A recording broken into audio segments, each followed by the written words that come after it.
Oke, kembali lagi bersamaku dan saya adalah kreator dari Stargazer Ball Kingdom dan sekarang saya akan reaction sejarah berdirinya kerajaan Majapahit. Ya,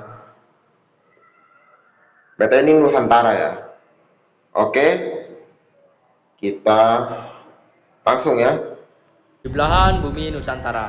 Oke, kita pergi ke abad 13. Jadi di era ini ada kerajaan yang punya pengaruh kuat di Nusantara. Ya, kerajaan Singasari.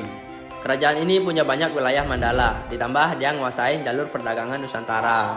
Anjay. Nah, kerajaan Singasari dipimpin sama Kertanegara.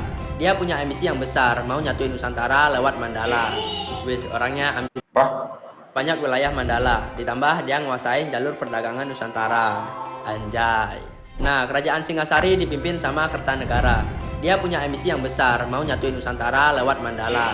Wis, orangnya ambis banget. Nah, karena ambisinya ini, dia terlalu fokus ke wilayah luar dan lupa merhatiin wilayahnya sendiri. Dulu itu maksudnya apa, Rek? Wis, diam. Ya, tiba-tiba terjadi pemberontakan di Singasari yang dipimpin sama Jaya Katuang dari Kendiri. Jaya Katuang ini punya dendam turunan karena dulu leluhurnya dikalahin sama Singasari. Dan Kendiri dijadiin kerajaan vasal. Ya, kayak kerajaan bawahan. Nah, di momen pemberontakan ini, pasukan terbaik Singasari lagi ekspedisi ke Sumatera. Ya, mereka sibuk memperluas pengaruh Mandalanya. Dan cuma ninggalin sedikit pasukan di Singasari. Mumpung pertahanannya lagi lemah, Jaya Katuang ngambil kesempatan ini buat langsung nyerang ke jantung Singasari.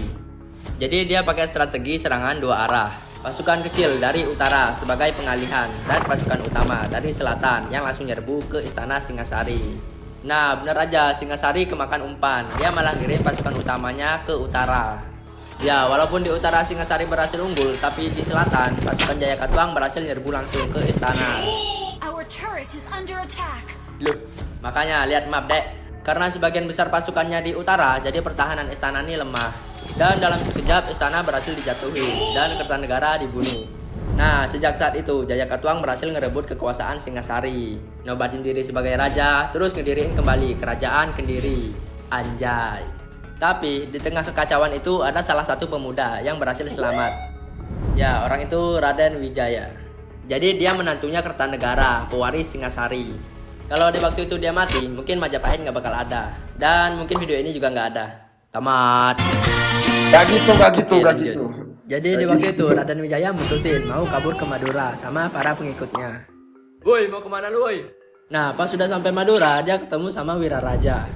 Ya, si Wiraraja ini adipati Madura. Duh, gue dikejar-kejar terus, Jir. Lah, lu ngapain lawan Jaya Katuang? Mending pura-pura tunduk aja. Resiko. Bener juga ya. Setelah dengar saran dari Wiraraja, Raden Wijaya pun mutusin buat pura-pura tunduk sama Jaya Katuang. Hah, mau nyerahin nyawa lu? Jangan gitulah. Gua bukan mau nyerang, gua ngaku kalah. Ya gua tunduk sama yang paling kuat. Tumben amat. Karena lu mau tunduk, gua kasih lu bonus. Gua kasih lu sebidak hutan tarik. Hah, buat apa, Jir? Ya wis terserah, yang penting lu hidup di sana. Dah sana pergi. Dan Raden Wijaya sama pengikutnya OTW ke hutan tarik. Ya, rencananya tuh dia mau ngubah hutan ini jadi pemukiman. Nah, pas mereka mulai bersihin hutannya, mereka nemuin banyak buah maja. Lu apa dah? Ini buahnya pahit berjir. Punya gua manis ah. Itu jeruk blok. Ya, karena di wilayah itu banyak buah maja dan pahit, mereka mulai nyebut wilayah itu sebagai Majapahit. Anjay. Dan pas hutan mulai dibuka jadi pemukiman, mereka resmi pakai nama Majapahit buat nyebut wilayah baru mereka. Mereka pun hidup damai di sana, berkebun, membangun, ya selayaknya manusia lah. Tapi diam-diam Raden Wijaya mulai ngumpulin pasukan lamanya. Jadi pas Singasari kalah, sebagian pasukannya banyak yang kabur ke hutan, nyamar, dan bahkan jadi bawahan Jaya Katuang. Nah, pas mereka semua tahu kalau pewaris Singasari masih hidup dan ngebuka pemukiman baru, diam-diam mereka mulai gabung ke pemukiman Raden Wijaya. Pasukan Raden Wijaya pun mulai bertambah. Sekarang dia tinggal nunggu waktu buat balas dendam ke Jaya Katuang. Dan waktunya pun datang. Di awal tahun 1293, ratusan kapal perang Mongol mendarat di pesisir utara Jawa. Kedatangannya ini bikin penduduk pesisir gemeter karena belum pernah lihat armada sebesar itu. Oke, bentar. Kenapa Mongol bisa kesini? Jadi ceritanya gini. Dulu pas tahun 1283, Kekaisaran Mongol yang dipimpin sama Kubilai Khan ngirim utusan ke Jawa buat narikin upeti keamanan wilayah. Ya tujuannya biar kerajaan di Asia ini tunduk sama kekuasaan Mongol. Dan dia nargetin kerajaan Singasari yang waktu itu dipimpin sama Kertanegara. Misi, store uang keamanan bang. Tapi utusan Mongol ini malah disiksa. Ya Kertanegara ini marah karena merasa dihina. Dan si utusan ini pun diusir. Anjir, gua adun kaisar lu sat. Ya jadi datangnya armada Mongol ini buat balas dendam. Gara-gara dulu Kertanegara nyiksa utusan Mongol. Mana Kertanegara, hah? Kertanegara bukannya udah lama mati ya? Lah, terus kita mau balas dendam ke siapa anjir? Cih, ya ke Jayakatwang lah. Ya di momen ini Raden Wijaya mau manfaatin Mongol buat ikut balas dendam ke Jayakatwang. Hah, Jayakatwang siapa anjir? Dia tuh penguasa wilayah ini. Gini, gimana kalau gua bantu lu buat ngalahin dia? Daripada pasukan lu nganggur? Ya udah, gas. Dan ya, Raden Wijaya sama Mongol pun bersatu buat balas dendam ke Jayakatwang. Terus mereka ngerencanain penyerangan ke kerajaan Kendiri.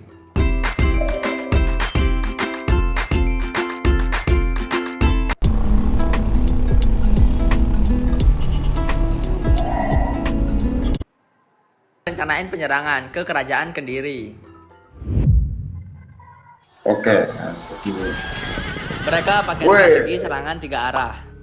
Mongol ngebagi pasukannya jadi 2. Pasukan pertama nyerang dari arah utama yang bikin pasukan Kendiri lebih fokus ke mereka.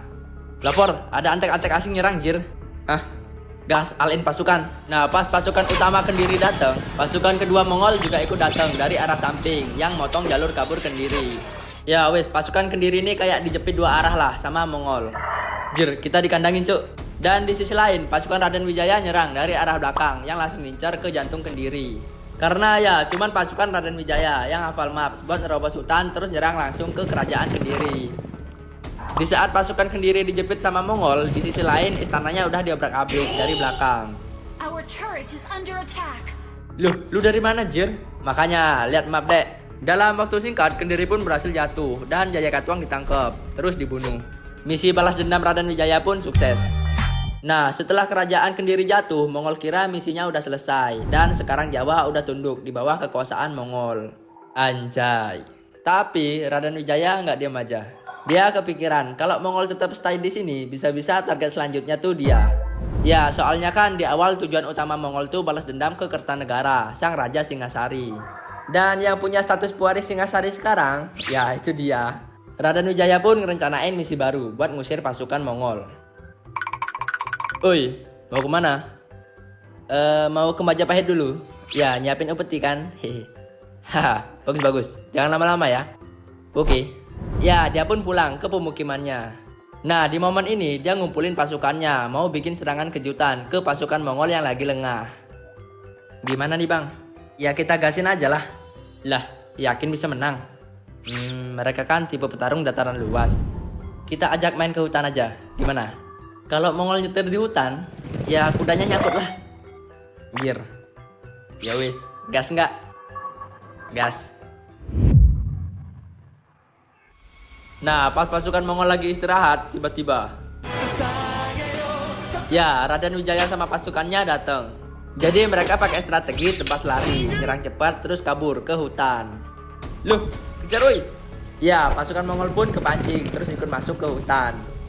Pas udah masuk ke hutan, pasukan Raden Wijaya ini jadi lebih unggul karena mereka lebih hafal medan. Jadi gerakan mereka lebih leluasa dibanding pasukan Mongol. Permisi. Kemana lu woi? Pasukan Mongol pun mulai kewalahan. Mereka tersiksa sama pertempuran hutan.